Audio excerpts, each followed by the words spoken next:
Thriving into the New World. Hi, I'm Diane Allen, and I'm here with a wonderful guest today, Jason Stein. I'm in Florida, he is in Oregon, and we've known each other for quite some time. And today's episode of Someone Gets Me is all about how to thrive in the new world that's unfolding. All the molds are breaking. Everything we thought was isn't quite the way we thought it was. Things are changing just even while we're sleeping. And Jason leads a huge community of wellness renegades, we call them. And he is one himself, and he has an amazing family. And he's found a way to maneuver through the rapids of this amazing change that we're going through in a way that really serves his family, himself, and his community. So I asked him back on the show so that we can talk about some current situations. You might have remember hearing his episode quite some time ago. It was in July 23rd of 2018 is when episode number 1 with Jason was released, and that's on iTunes and Podbean. This episode is an expansion of that other one. So Jason, welcome to the show. Well, thank you for having me. I'm excited to be here because it is a time to question everything and define your thrive. And so I'm excited for the conversation. Oh, I think it's going to be great. Can you give everybody just a little bit of an understanding of kind of who Jason Stein is, where you came from, how you got to this place, and then we'll launch into the rest of the questions, catch up people who haven't heard you before. Oh, the dreaded "who are you" question. Well, the answer is I'm constantly evolving and changing. My background is in Chinese medicine. I was an acupuncturist in a hospital. I found that most people get sick from their working environment or their purpose or passion project because it kills them slowly. And I became a professional coach in about 2004, created a meditation in the workplace program, and have been working for at least the last decade and a half with small business owners that are in the wellness sector. And I find that this COVID-19 thing is completely upside down for most people. It has us freaked out beyond belief. And we're doing these wacky things. It's not that in shelter or stay at home or quarantine is wacky. It's wacky when there's no testing available. So to thrive, we have to take back all the power. We have to take back the control of not letting our doctors tell us what to do, or our banker, or our mom, or our neighbor. Like, we really have to say, the strongest knowledge base is inside of us. And how can we access that? Oh, that's amazing. And so I have to give you a little story about not letting other people control us because I think it's kind of cute. Here in the Tampa Bay area, there's like 3 main counties, and actually there's 5. And so Hillsborough County is where Tampa is, and I'm in Pinellas County where Clearwater and St. Pete are. They're thinking about opening our beaches again here, which they closed, a while ago. And then Tampa just put all their people on a curfew between 9 to 5. And then the county south of us is thinking about opening their boat ramps and maybe their beaches. And so the mixed messages from county to county, and we all kind of live as one big group. So Right. It's like, whoa, baby, what is going on? And I'm like, okay, so one county's opening up, the other one's closing down. It's like the head doesn't know what the tail is doing. And it's the wellness people who, in my world anyway, the people who come from that more foundation of wellness up, not intervention down, Right. that seem to have a handle on how to approach these kinds of things. So what would be some tips you would share the average listener person out there who's probably overdosing on the news Right. and isn't really sure what to do? And of course, they took away and closed all the offices of the acupuncturists and the massage people and all that. Right. So it's kind of like the government took away the healing power of that group, or at least that part of it. So what would you say to the people out there that are all confused? Yeah, the first thing is you got to unplug. Like, if you're watching the news or you're watching the death toll or the stats, like, you have to start to guard your gateway, which is actually your mind, your body, your soul. Mhm. And so I would recommend, if you're going to get online, especially onto social media, find some positive places to be to counterbalance the, can I cuss on this podcast? Like, Yes. oh, the shithole of like Facebook sometimes. Like, if you're constantly trying to get more information, your body's going to feel heavy. And ultimately, they've proven that it lowers the immune system. It increases depression and anxiety. Really, it's time to take back your attention, because the internet wants to pull it away and use it against you. So that's the first thing. That's a big one. That's a very big one. The It, internet is calculated to pull your attention it away and is. then use it against you. Yes. Yeah. And so let's talk just for a second about simplicity, because I don't want to talk big, big ideas. And then people are like, well, now I don't know where to start. Right. So pulling your attention, the main thing, if you have always wanted a daily grounding practice, or you have one, it's time to take it deeper. So that could be yoga, sun salutations, mindfulness, meditation, prayer. If you're concerned about like, well, I really want to do an hour a day, just start with 5 minutes, 10 minutes a day, but do it every day. And you will slowly, even within 21 days, 30 days, you're going to notice a shift in your body and your being. Yeah. You're going to notice that like your family member that always gets you no longer gets you the same way. You're going to notice your pull towards economic upheaval and freak out about like, will you have enough, starts to like turn down the volume, right? So that'd be the first thing, is mind, right? So the second thing after mind is body. You have to get your body moving. And if you're in quarantine or in shelter or whatever they're calling it in your neck of the woods, you still got to move your body. And there are a billion home workouts online right now. You can create your own. I saw a guy the other day, like, move your junk. So he takes junk in his garage and he like moves it around. My wife and I did a video online yesterday just for fun, and we're still moving, we're still having fun. And if you stop moving your body, my background in Chinese medicine, things stagnate. So the fear stagnates or the pain stagnates. And so you got to keep moving. And then the last piece, so first piece is mind, second piece is body.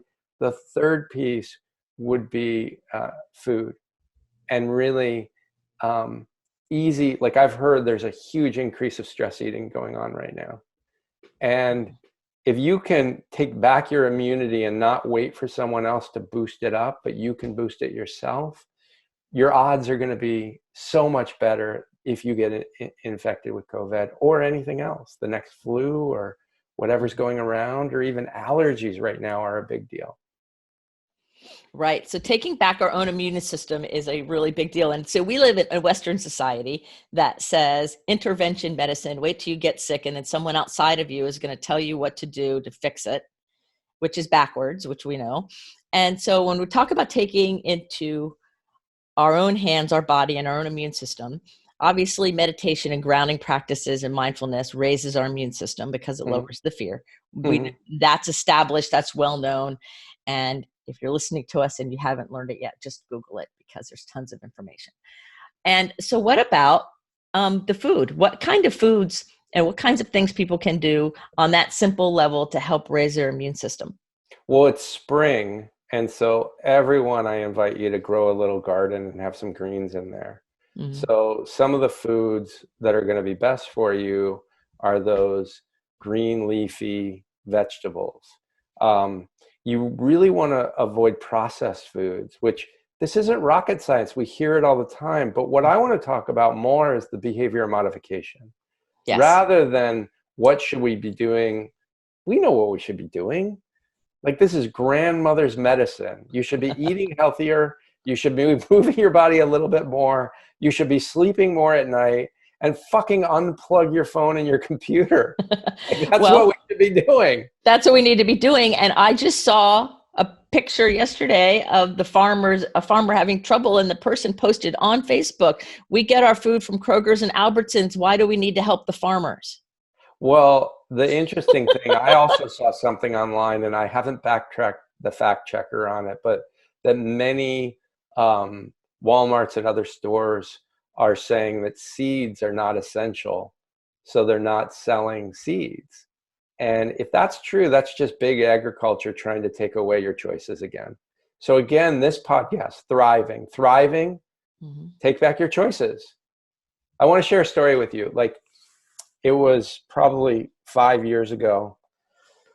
10 years ago, I banked with Wells Fargo, and Wells Fargo, I was having a problem with, so I switched to Chase. Had the same problems. Like, big banks don't care about you. You are a number to a big bank, and you're an interest. Like, they have done all their formulas. Now, it's interesting right now as people are filling out their forms for unemployment, and they're filling out their rebate checks, the bigger banks, I'm finding, are not taking care of the individual, whereas the credit unions and the very small banks are calling individuals up at their home and making sure they don't need more help.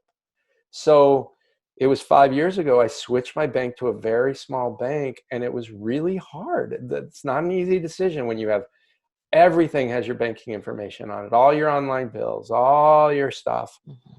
And I didn't want to do it because the big banks make it hard to leave, so you don't leave. Right. Yeah. So I finally left, and there's been a few times that I've needed something that my bankers are immediately there for me. They care. So that was the first thing. The second thing, you would think after I've been doing this for years and years about pulling myself away from conglomerates that it would just get easier. It's not easier. This past year, my wife convinced me that we don't use Amazon Prime. Like, we just, like, the way to use Amazon is go look at all the reviews and then find a mom and pop shop. And you might have to pay a couple more dollars for the exact same thing, but you can give it directly to the person rather than to Amazon. And it was hard. I'm not going to lie. I love, like, Amazon Prime, free videos, like another way to hook you and zone you out so they can sell you more things. The fact that I could get whatever I need in like 24, 48 hours, I don't want to give that up. Yet, if we don't start doing the hard things to get back our life, we're going to have the same problems. And we're not going to thrive. Other people are going to dictate how our economics go, how our physical body goes, how our livelihood goes. And I'm asking, if you're listening to this podcast, make a list of all the things you've been thinking about reclaiming for yourself, and circle one or two of them. Just start small. Yeah, I think starting small is starting someplace, but starting. Yes. And not getting in that overthinking, or what about this, or I don't know where it's going to go, and all of those kind of future things, because nobody knows where it's going to go. So let's just start somewhere and get going. I think that's so important. I'm a big one on just take the first step, whatever it is, just go do it. Well, and I'm a bit of a control freak, and control's an illusion, but it's an illusion that I like.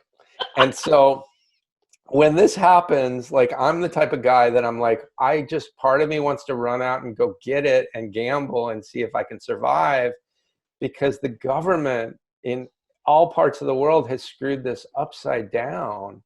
There is no government that's handling this perfectly, and the US is one of the worst of handling a pandemic.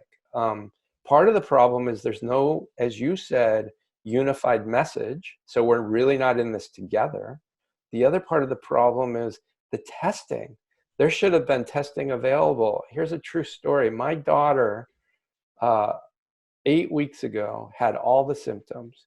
She had a fever for a week and a half. And here's a kid that gets a fever maybe once every 5 years. She had a cough. She had trouble breathing. She never has trouble breathing. And the hospital still wouldn't test her. So if the hospital is not doing any testing, we have no idea who's been infected and who hasn't. So how do we figure out if we should stay in shelter or not in shelter if we just don't know?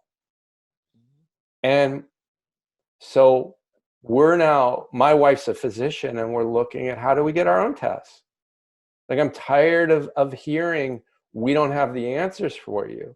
Now, a similar situation, as I'm still a licensed acupuncturist because I work with a lot of people in the healing world. And so about once a year, I take on a locum practice, meaning someone goes on maternity leave or they go on vacation, and I take their practice. And on the first day, I'm usually like, why did I ever give this up? And a week later, I'm like, oh, thank God I don't do this for a living. But when this happened, I found it very telling that the national organizations that are in charge of all the acupuncture communities really were sending mixed messages. They didn't know what was going on. And it was the individual leaders within Facebook communities created subgroups and started showing how in China, Chinese medicine, herbs and acupuncture in the hospital, and they are one of the reasons why the numbers didn't get higher there.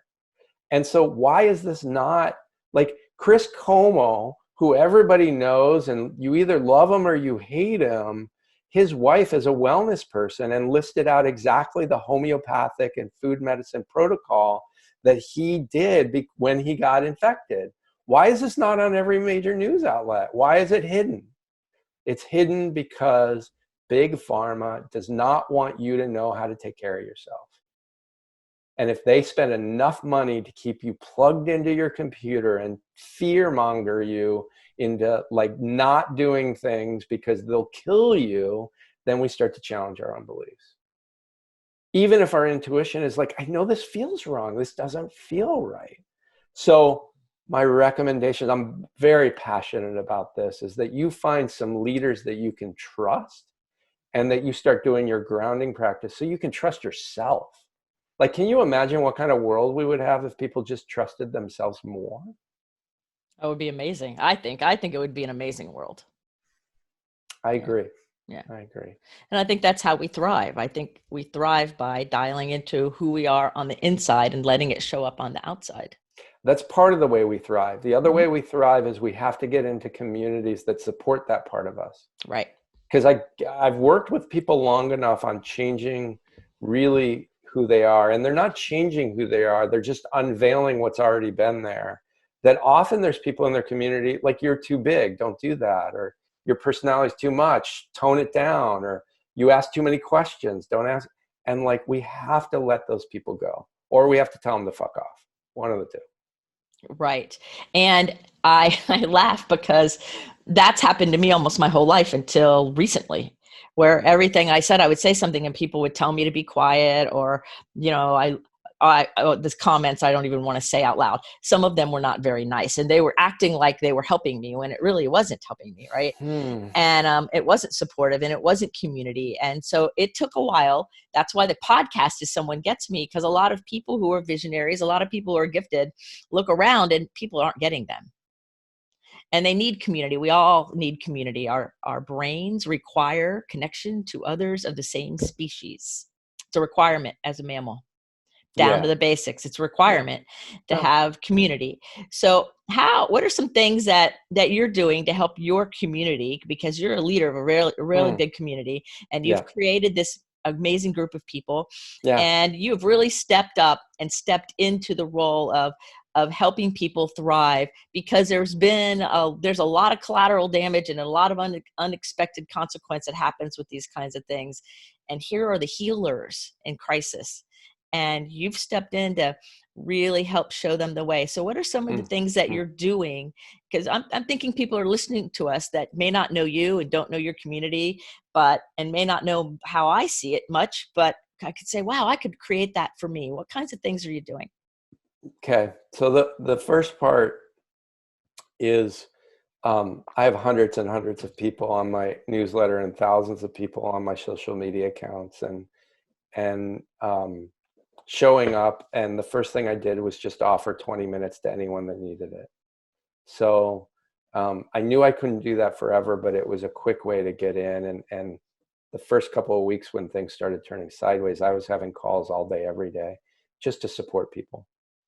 And the reason that I have renegades in one group, these are past and current clients, and we're just about to open it up to the public, is people need a community online that's supportive and going to challenge them and going to share resources. And so I constantly bring them things like co-working sessions or check-in times or guests that can teach them how to do SEO or marketing or videos, so that you're not doing it alone. The last piece is I've started showing up I'm just learning more about Eventbrite, which is a very powerful tool, eventbrite.com, where you can just create a class for free, share it with different people. The last class I offered started at 0 and over 30 people registered, and it was only out there for like 5 days. And so I think you have to get out of, like, often in the past when I've talked to clients, like, what do you want? I just want to be on Oprah, or I want a best-selling book, or like, go small. If you can help 30 people, 50 people, 100 people, you're doing way more than most are doing. And so I encourage you, if you have it, to show up and help other people. If you don't have it, just find the other people that can help you. And it's okay if you don't have it. It's a really interesting time for me because I think everyone has two sides to them. And my two sides are like, if I had two master teachers, it would be like the Dalai Lama and Eminem, right? So the Dalai Lama is just like, yes, people need love. People need a hug. People need so much compassion. And Eminem's like, fuck you, get off your ass. And like, let's do this. Let's move. We can't talk about it anymore. And it's really interesting because I think we've been in a very soft time of, like, we have complaints and things seem hard, but they're not hard. Like, most people that are listening to this, if not everyone, you have clothes on your back, you have food in your pantry, you have skills that can be shared, right? So we have to break that imprisonment and we have to toughen up a little bit, which isn't fun. So a lot of this is a mental game, Diane, and I do boot camp training, right? And there's times I don't want to do it. Like I'm like not one of those people that gets to the gym excited to be at the gym. I'm one of those people that finishes the workout and then like, yeah, all right. But on the front side, even now after like a decade of hardcore workouts, there's still days I don't want to, right? Yes. And so if you're listening to me and you can feel kind of a rub, like I'm speaking to that younger part of all of us that doesn't want to. I don't want to deal with the economic crisis. I don't want to have to eat healthier when I love certain foods. And I'm going to say, do it anyway. The results pay on the end, not on the front. Right. And that is a lesson, especially with people who are caught up in the no delayed gratification whatsoever in the instant world that we've been in, that, yes, the results are on the end. They're not in the beginning, especially with some of these things. And so sometimes that's the paradigm shift. Some people have to learn that it's not immediate gratification. You don't plant the seed and it sprouts tomorrow and gives you food. It takes a minute for the roots to go down first. You don't even see what's going on until the roots are in, and then the rest of it. And then after that, you actually get the harvest, and I talked about that in one of my lives the other day, and people commented to me like, wow, I never thought of it that way. I'm like, well, start thinking of it, that there's a cycle going on. There's things happening here.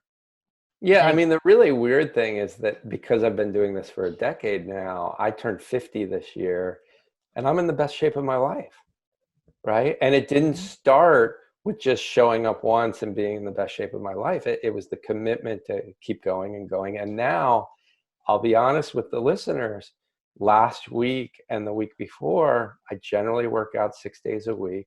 I worked out twice the week before. I worked out once last week. And I started not thriving. I started feeling like, ooh, all of the emotions I could feel in my body. And so I had to work out some strategies. Like, I have 4 kids, I'm married. And I told my wife, like, I got to start trying new things because the way that I used to go to the gym, it's not working at home. And so we started playing together, and I've worked out, what is today? I worked out Sunday, Monday, and I have a workout today at 3:00. So I'm on at 100% now. Now you're back in the groove. But I think that's an important point to bring up, that we can have a long history of doing anything really well. And when there's big change and transition and things get mixed up, even the most honed of us have to like sit back for a minute and go, whoa, I got a little off track, and correct the course instead of beating ourselves up and staying off course. I have so many people who are like, well, I've messed it up. I messed it up. I missed my shot. Okay. And then they just keep tanking instead of saying, well, what do I need to do to correct it? And I think that's where thriving comes in, is what do I need to do to correct the course when I catch it? Yeah. So the first thing is just you got to start to be aware. Like if you feel guilt or shame or blame, you have to go a level deeper. Like what's really going on there? Is that somebody else's energy or emotion? Or is that really internally saying, ooh, this isn't right? Like left to my own demise, I guarantee you, I would watch revenge movies, smoke pot, and eat as much sugar as I could. Like that would be my rock bottom of like, I don't want to lead. I don't want to take care of anyone else. I just want to numb out. And so whatever your numb out is, for me, I have to really watch sugar now, and I have to watch screen time. And if I'm not on being aware of those things, it's like being in the undertow in the ocean. They'll just take you out. And so for you, the listener, if you just stop right now, and if you can close your eyes, if you can't close your eyes, just lower your gaze and just breathe in and breathe out, and just ask yourself, what's your go-to checkout? Right? And you know what it is. So just start to notice, how do you take freedom back for you from that? For some of you, it might be cold turkey. For some of you, it may be easing out of it. Whatever it is for you, trust yourself that it doesn't have to have you in its grips. Like you can take that back. And it may be something crafty. Like if your eyes are still closed, just wiggle your fingers, wiggle your toes, open your eyes. I once met a guy, his like grip was meditation.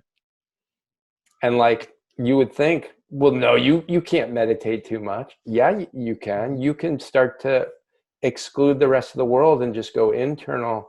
And then you have really a hard time communicating with others. So there is no good or bad or right or wrong.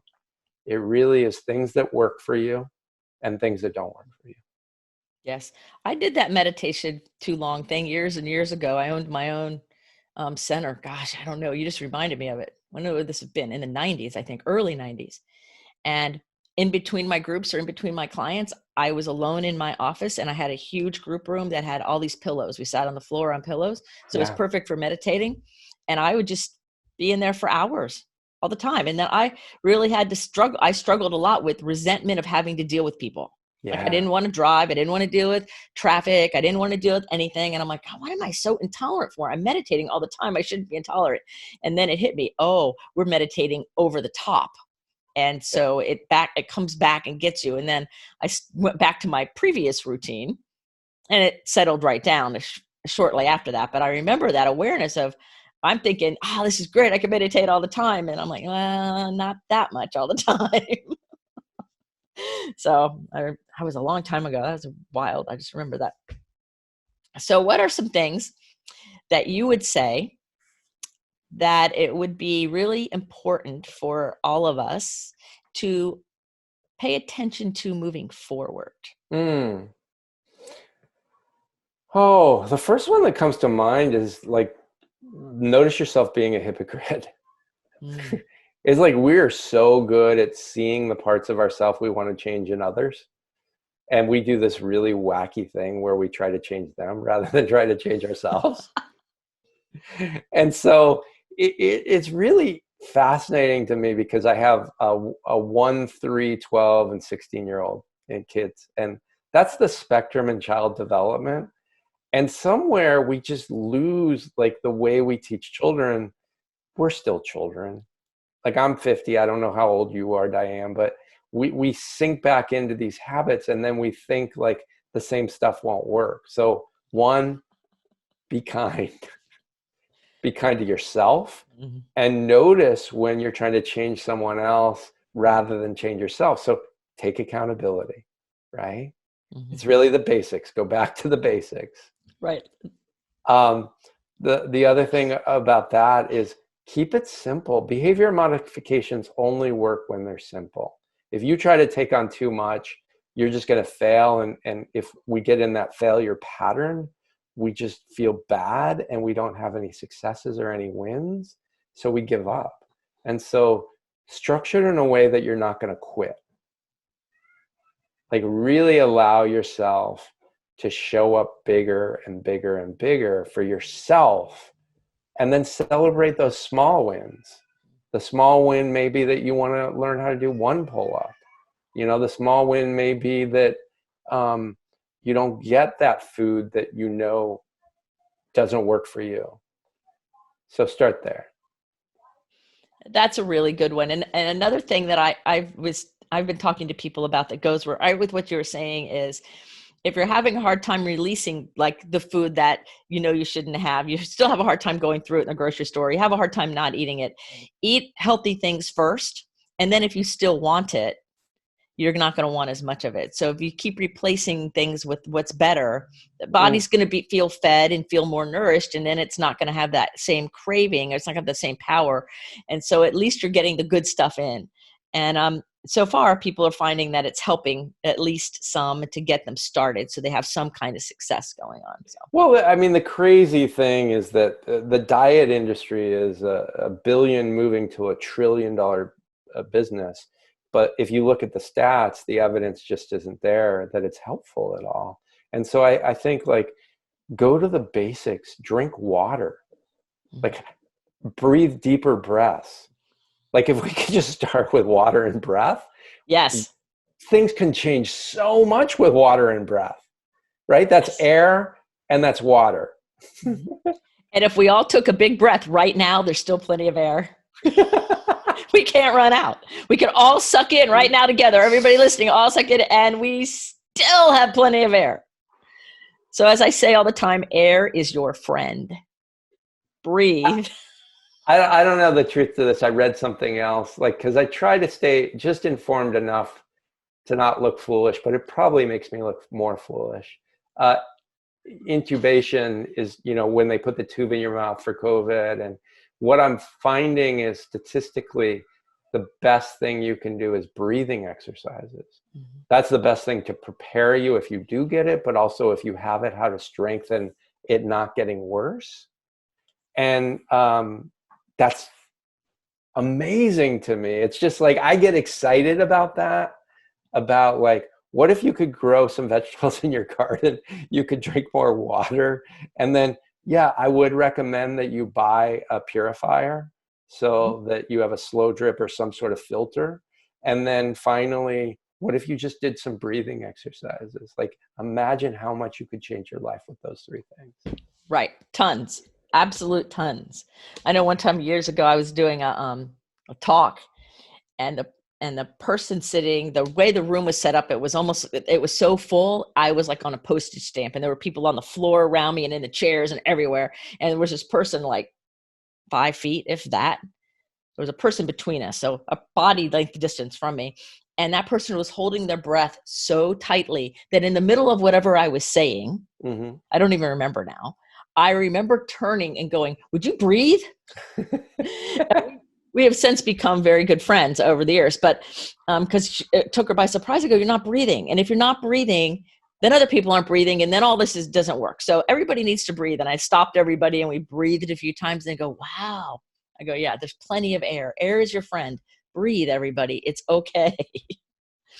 But Jason, breath is the first medicator. And that's why people hold their breath, because they're moderating so much pain, emotional, existential, spiritual, physical. So are we willing to really let ourselves breathe enough, to feel enough, to be fully alive and fully human? Because that's how we then thrive. And we're taught having all of our emotions and being fully alive is somehow not good enough or not right or wrong. And it's not true. Yeah. Just not true. Yeah. It's interesting that every couple of years I take on a new mentor for myself. And 2 years ago, Arian Light is a healer out of Australia, and he does breath work. Warrior as love is his kind of thing. And so I had to do this breath work where there's deep breath, which is like breathe in, breathe out. And then there's quick breath, which is, and I started doing 30 minutes every morning of really 6 different breaths. And first time I thought I was going to pass out. I was so lightheaded. And after a month, I was like, oh, wow. And I remember this session very clearly, that I had some anger in my body. And as a young man, I just had a lot of anger. And I've learned how to navigate it in some ways, but still, like I have some pretty strong anger inside of me. And he taught me that, like, we just resist anger so much in this culture. Either we resist it or we just don't have any way to harness it, so we just vomit it onto other people. And really, it's about wiring it in where anger can become power and power can become useful. And what did it cost me to get that medication to like continue to do it? Nothing, right? So it cost me a little bit to learn how to do it. And now I have that in my tool bag. Yep. That's wonderful. I know a lot of people who, when I even just try to teach them basic breathing, they get very resistant of even breathing air. Like, and so I'm like, you don't breathe out of here. This is not where you breathe, not the top of our chest. And so there's a lot of opportunity for people to take those small steps and keep on moving toward being healthier and taking back their power and control. Because I've say it all the time, and that is that if there's going to be any effective change for the human race, it's going to come from the ground up. It is not coming from the governments down. Yeah, I agree with that. To the extent that we're looking for somebody outside of us to save us, yeah, politically, religiously, or all of it, if we're looking for somebody outside of us to save us, we are looking in the wrong place. And so it's time that people started waking up and taking responsibility for their own welfare and then bringing that out into the world. That's what I say all the time. Yeah. One of my best mentors is my best friend, who was originally a mentor, and his name is Ken Weiser. And Ken Weiser is a naturopathic physician. So he uses naturopathic supplements, food, medicine, but he also, in the state of Oregon, he's a primary care physician that has his DEA license and can do other medication as well. And he had cancer. He was a filmmaker. He got cancer. He healed himself. He became a naturopathic physician. And then he went on to work with Nike and the American Cancer Society. And I met with him because I wanted to just learn, how was he opening doors to every place that everyone said was impossible to open? And he started teaching me, and then he became, we've been best friends for, wow, I think it's 20 years now. Wow. So mentors are important for sure. But one of the things he continues to teach me is to really find joy, even in places that are hard. And if you can laugh and you can be silly and you can still live your day, I think what happened was he's worked with so many people with cancer that were dying to live rather than living to die. And there's something about when you're diagnosed with stage 4, like mortality becomes like an issue rather than thinking, oh, we'll live forever. And I think what's happening with COVID is that we're getting a reminder that we don't live forever. And so if you're listening to this podcast and you've been freaked out and you've been panicked and you've been overconsumed by media, let this be the wake-up call for you to live to die. Let it be the wake-up call to start finding the joy and returning to the things that you love. One of the most valuable things for me is having 4 kids. Like, kids are goofballs. Kids are silly. They don't want to be grown-ups. And so my wife and I have decided that, like, we're going to be responsible. We're going to make money. We're going to own homes and possessions. Actually, we own 1 home rather than multiple. But that at the same time, we're not going to get plugged into growing up. Like, it is okay to play in a way that other people may point and laugh. If you can let go of thinking you're going to be embarrassed or that's immature to like be silly or laugh or put your pants on backwards or like whatever, start there. If you're listening to Yes. this and you've just been stuck, like start with being silly. Make a video online that is totally ridiculous and let people like laugh with you. Yes. Laughter breaks all of that old thing. And I keep thinking Jimmy Buffett's song, Growing Older But Not Up. Yeah. Yeah. Right. Then a friend of mine has a t-shirt that says, don't grow up, it's a trick. That's a perfect shirt. And we all get hooked in it, but some of us more so than others. And if you're just like, there is no solution to this, life is hard, it's all doom and gloom all the time, you're missing the boat. Like this could Yeah. be the turning point for you to have your best life ever. Mm-hmm. This could really let you take back your life to thrive with what we have. And we still like Trader Joe's is still open. Like, things are still happening. And maybe you have less money than you had. That could very well be. But you're listening to someone right now who's been through bankruptcy, has been through a business employee embezzling lots and lots of money. Like we all experience hardships, but it doesn't have to take us out. Exactly. It doesn't have to take us out. In fact, we can come out stronger. That's right. And so what if this reset, I call it, is really inviting all of us to step up and be stronger and more open and seen more and more present in our own lives and in the world than we were before. Yeah, just imagine how much more energy everyone would have if they stopped trying to make sure that people don't see them for who they really are. Right. A lot of people would be a lot less exhausted. It's Oh, tiring to do that, and come on, it's okay, everybody. Let's just lighten up a little bit. well, and I think that the cells would just start vibrating in a different way where many people would start having remission of the things that they've been struggled with health-wise, Yes. right? Because we know that movement and breath and body is important, but the mind as well is so powerful. Like Western medicine tries to rule out placebo at all costs. And I say, go for the placebo. Like really, whatever Mm-hmm. helps your mind heal your body is valuable. It's a Yes. valuable asset. Even if everyone else says, don't do that, right? You have to choose for you. Oh, yes. I totally believe that our minds heal our body and our minds make our body sick. And Mm. our body is like the reflection of what's been going mentally, emotionally, spiritually since we've been alive. So sometimes it takes a little bit of time to make the U-turn, but it's still possible to make the U-turn.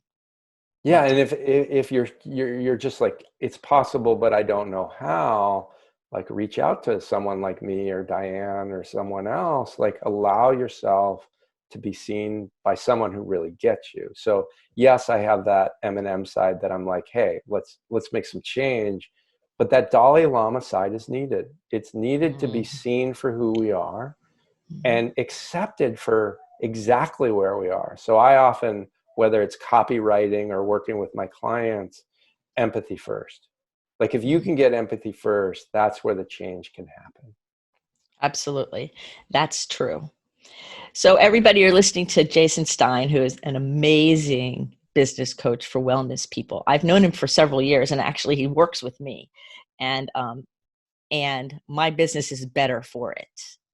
And I'm better for it. So thank you. Publicly, thank you. Oh, thank you. And I think that's the part that drew me to you and why I still just really have great respect for you is the really strong let's get it done in the Dalai Lama side and the both going together because yeah, you have an understanding and an intuition and a kindness and you're also all about taking action like I am. And so we're very similar that way. And so it's really amazing and you're doing great things for the world. So you're listening. Mm. So everybody go to jasonstein.com. That's his website and check him out because if you have a business or you're a wellness person or you know someone who is, tell them about Jason because he makes really amazing impact. Oh, And I love that. it's Thank you. true, you do. And But make sure you check him out and let him know you heard him on the show, because then it'll be even more fun, because he'll remember what cool stuff he said and go, oh yeah, because sometimes that's the way we honor people and the gift they're bringing to the world. And he's freely giving his time to us so we can freely give back. That's the law. It's true. It's true. Thank you. Yeah, so I'll end with this. I have a weekly newsletter that's free. You can find it on jasonstein.com, and there's a sign up button. And I really want more wellness people to thrive. When I say I'll end with this, I'm pissed. I'm frustrated that the Western model is pushing things that may be harmful during COVID, where there has to be an integrative approach. And so we are seeing famous people that are using homeopathics, nutrition, Chinese medicine, Chinese herbs. And I think that's important to have a tool bag and have it prepared for you. And so my goal is for those people of the world, the yogis, the naturopaths, the gym owners, to be more visible so that they can really make a living sustainably, helping the world be a healthier place.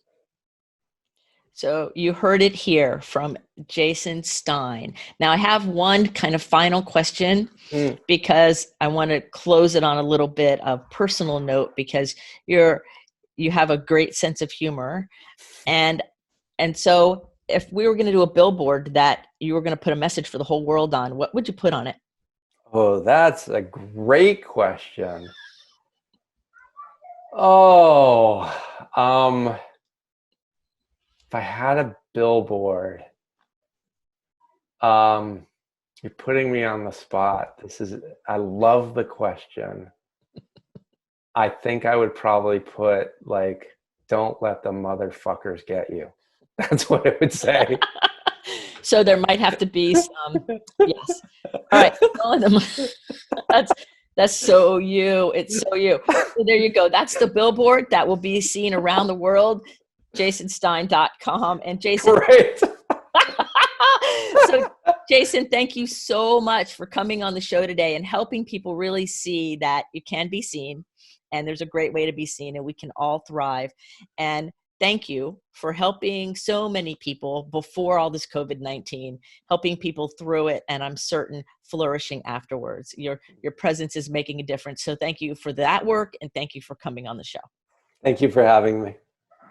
All right, remember everybody to keep your face to the sun so the shadows fall behind you, because you're a rock star and you're here on purpose. So let's go out there and make a difference and be seen. Until the next episode, be well. Thank you for watching. I hope this episode really touched your heart. Be sure to subscribe to this channel, share it with your friends, and ring that bell so you too will know the next time I post another video. And in the meantime, be well.